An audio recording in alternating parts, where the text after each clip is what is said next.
বাংলাদেশের একটি গ্রাম থেকে এসে এখানকার মানুষজনকে ইবাদত বন্দিকিতে সহযোগিতা করছেন বা তাদের নেতৃত্ব দিচ্ছেন। কাতারিদের একটা মন মানসিকতাও আমরা যতটুকু বুঝতে পারছি, তারা একটু অন্য দেশের চেয়ে আরেকটু উদার।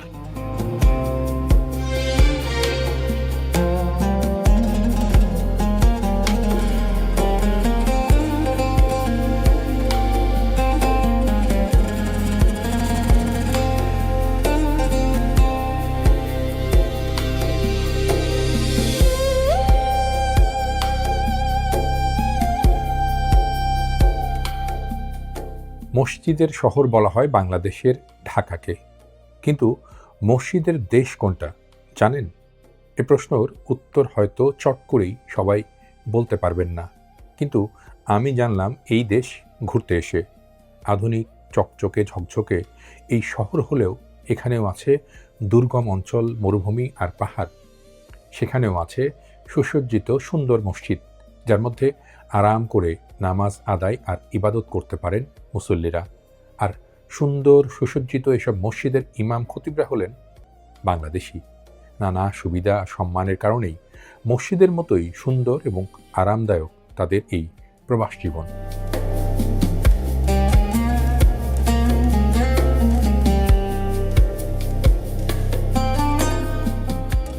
এই গল্প কাতারের, যা এই মুহূর্তে বিশ্বের অন্যতম শীর্ষ ধনী দেশ।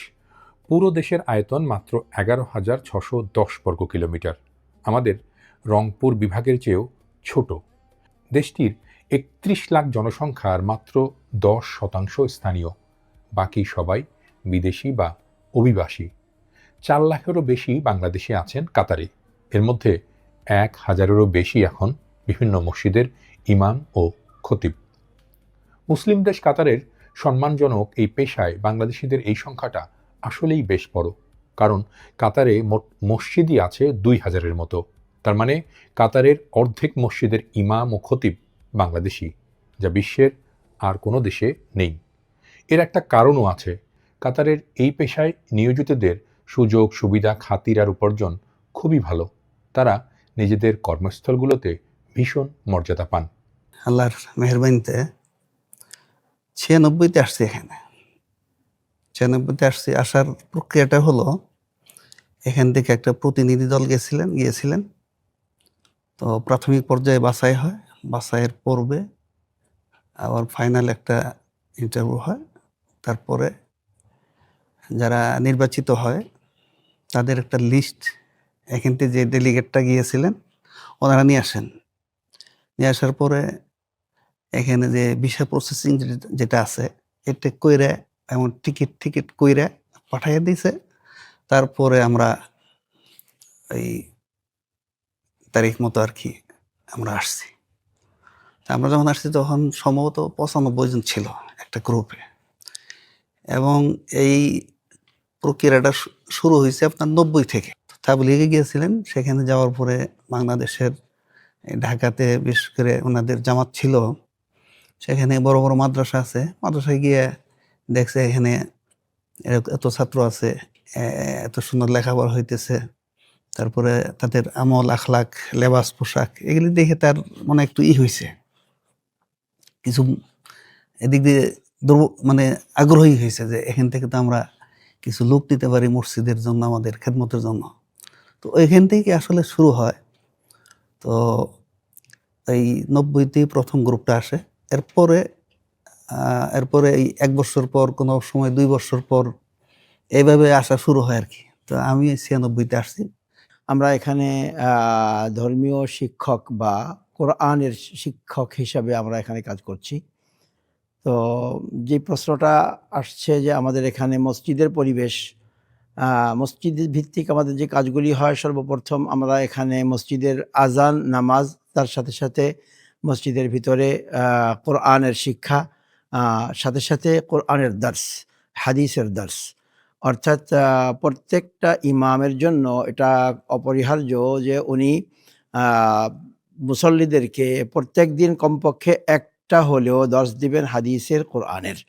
যাতে করে সমস্ত মুসলমান উপকৃত হতে পারে। আর আমাদের ওয়াজাতুল আওকাফের পক্ষ থেকে এটা নির্ধারণ করা, এবং প্রতি মাসের শেষে আমাদেরকে একটা রিপোর্ট দিতে হয় যে আমি এই মাসে কতগুলি দর্স হাদিসের উপরে, ফিকহের উপরে, আকীদার উপরে, কোরআনের উপরে কতগুলি দর্স দিয়েছি, এর একটা রিপোর্টও আমাদের পেশ করতে হয়। সেই দিক থেকে ওয়াজারাতুল আওকাফ এবং কাতারের বাসিন্দারা এই দিক থেকে, অর্থাৎ ধর্মীয় দিক থেকে মাশাআল্লাহ এরা অনেকই অগ্রসর, এবং কি বলা হয়, এদের আগ্রহ অনেক বেশি মাশাআল্লাহ।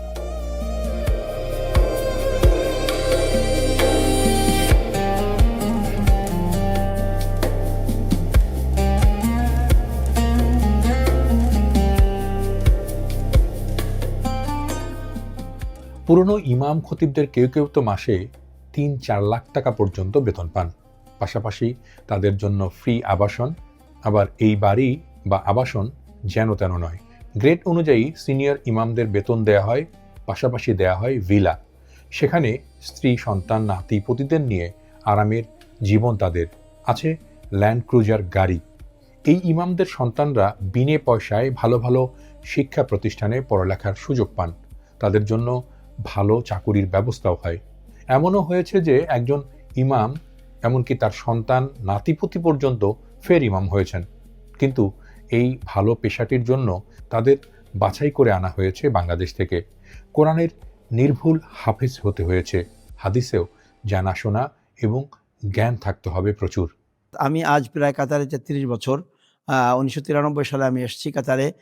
তো একটা বিষয় আমি দেখেছি যে বিশ্বের সমস্ত মুসলিম দেশগুলি এবং অমুসলিম দেশগুলির ভিতরে যে সমস্ত মুসলমানদের মধ্যে যে উলামায়ে কেরাম আছে, এদেরকে অনেক গুরুত্ব দেন, এবং ওনারা চান যে বিশ্বের সমস্ত জায়গার থেকে উলামায়ে কেরাম এসে আমাদের মধ্যে দ্বীনের আলো আরও বেশি ছড়ান। যার কারণে মানে ওনারা এই জিনিসটাকে খুব বেশি ফলো করেন।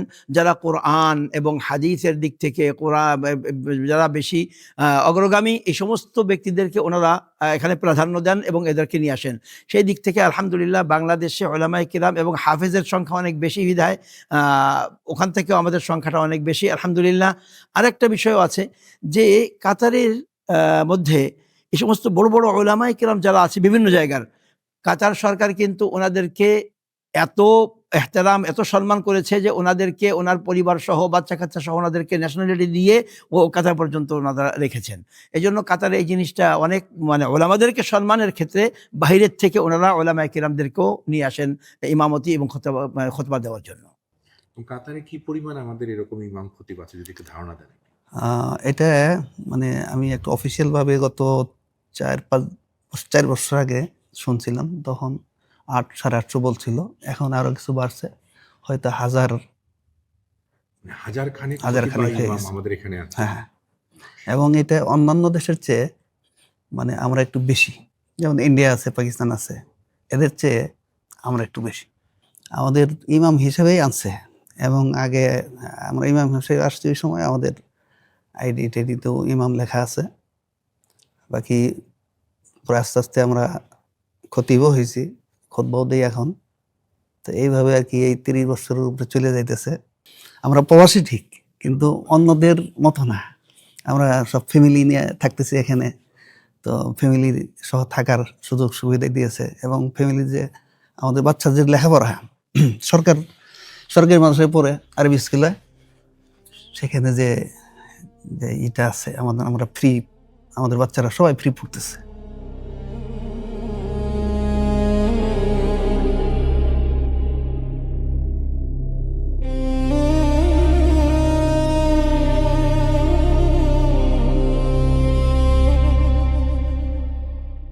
নামাজের সময় মসজিদের ছবি তোলা বারণ, তাই নামাজ শেষে দোহা শহর থেকে 20 কিলোমিটার দূরের এই মসজিদে আমাদের নিয়ে যান জামালপুরের মাওলানা ইউসুফ। কাতারে জামালপুর জেলা কল্যাণ সমিতির সভাপতিও তিনি ঘুরে ঘুরে দেখাচ্ছিলেন মসজিদগুলোর সৌন্দর্য ও সুবিধা। গ্রীষ্মে প্রচণ্ড গরম থাকে এই দেশে, কখনো কখনো তাপমাত্রা 50 ডিগ্রি সেলসিয়াস ছাড়িয়ে যায়। তখন বাইরে থেকে যাই থাক, মসজিদের ভেতরে পরিবেশ থাকে একেবারেই শীতল সুন্দর। প্রত্যেক মসজিদে সেন্ট্রাল এয়ার কন্ডিশন, নরম কার্পেট, ঠান্ডা পানি, কখনো কখনো খেজুর খুরমা খাওয়ার ব্যবস্থাও থাকে। রমজান জুড়ে তো থাকছে বিশেষ সেবা এবং খাবারের ব্যবস্থা। দর্শক, আপনারা যারা এই দুনিয়ার গল্প দেখছেন তাদেরকে জানিয়ে রাখি যে আরব বিশ্বের দেশগুলোতে সব মিলিয়ে প্রায় 20,000-এর মতো এরকমের ইমাম খতিব আছেন। আমার সাথে এখন যে দুই ভাই আছেন, মোহাম্মদ ইউসুফ এবং হারুনুর রশিদ, তারা বাংলাদেশের একটি গ্রাম থেকে এসে এখানকার মানুষজনকে ইবাদত বন্দিকিতে সহযোগিতা করছেন বা তাদের নেতৃত্ব দিচ্ছেন। এটি যেমন একদিকে ধর্মীয় দৃষ্টিকোণ থেকে আমাদের জন্য সম্মানের, শ্রদ্ধার এবং আবেগের, তেমনি একইভাবে তারাও অনেক সম্মানিত এবং আনন্দিত। কারণ আরব বিশ্বের এরকম একটি দেশে এসে তারা এখানে মানুষজনকে যেভাবে পাচ্ছেন, দেখছেন এবং তাদের সাথে মিশছেন, সেটা কিন্তু আমাদের দেশকেই সম্মানিত করছে।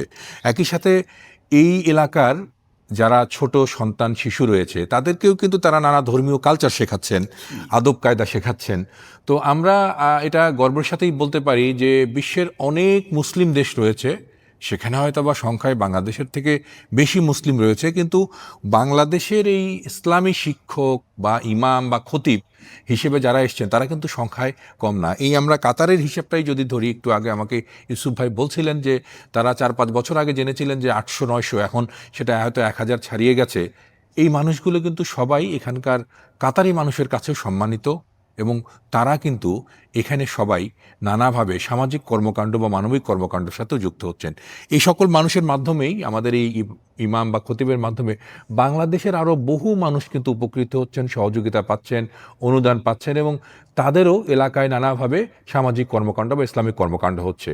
তো আমি আপনাদের জন্য এই গল্পটি এই কারণে তুলে ধরলাম যে অনেকের একটি আগ্রহ ছিল বা জানার অনুসন্ধিৎস ছিল, মানসিকতা ছিল যে আমাদের ইমামরা ওখানে গিয়ে কি করেন এবং তাদের কর্মকাণ্ডগুলো কী রকমের, তারা কী রকমের মর্যাদা পান।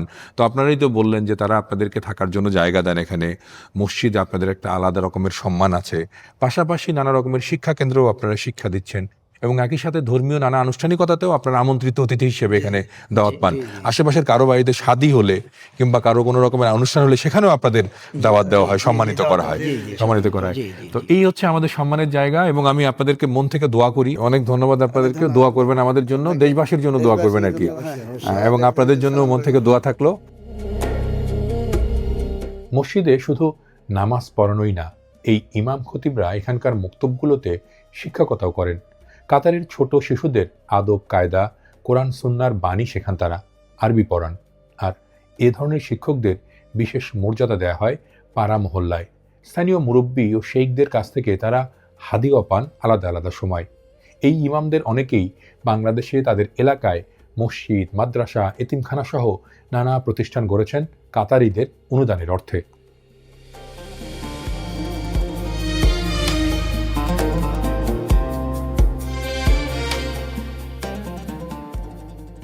কাতারে পাকিস্তানি, আফগানি, ইয়ামেনি ইমাম খতিবও আছে কিছু কিছু মসজিদে, কিন্তু বাংলাদেশিদের সম্মান এবং মর্যাদা সবখানেই বেশি এখানে। এই যে আমরা যে মসজিদটিতে বসে আজ কথা বলছি, এখানে 200 জনেরও বেশি নামাজ পড়ার ব্যবস্থা আছে। জুমার দিন ছাড়া অন্য দিনগুলোতে তেমন মুসল্লি হয় না। সামনের এক কাতার হয়তো কোনো মতে ওয়াক্তের নামাজের সময় পূরণ হয়, কিন্তু এই মসজিদের ইমাম হারুনুর রশিদের খাতিরের অন্ত নেই। মসজিদের পাশেই এক সুন্দর বাড়িতে থাকেন তিনি, ব্যবহার করেন হোন্ডা ব্র্যান্ডের একটি দামি গাড়ি। মাঝে বাড়ি থেকে আসা যাওয়ার যে পথটুকু 1 কিলোমিটারেরও কম, তা তিনি এই গাড়িতেই যাতায়াত করেন। আর এই যে ইউসুফ ভাই, যার বাড়ি জামালপুরের টিচপল্লায়, তার অবস্থাটা দেখেন।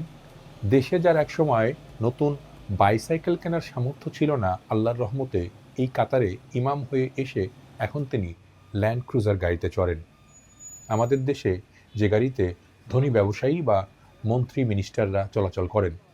অবশ্য এখানে এই গাড়ির দাম বেশ সস্তা।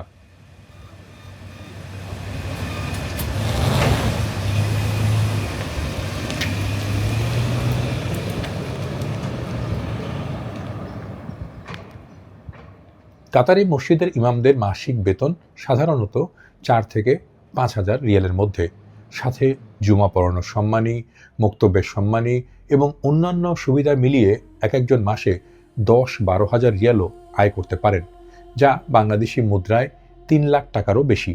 এরপরও ফ্রি বাড়িসহ নানা সুবিধা আছে তাদের জন্য। আচ্ছা, বাংলাদেশের মসজিদগুলোতে ইমামদের বেতন কত? কী কী সুবিধা পান তারা?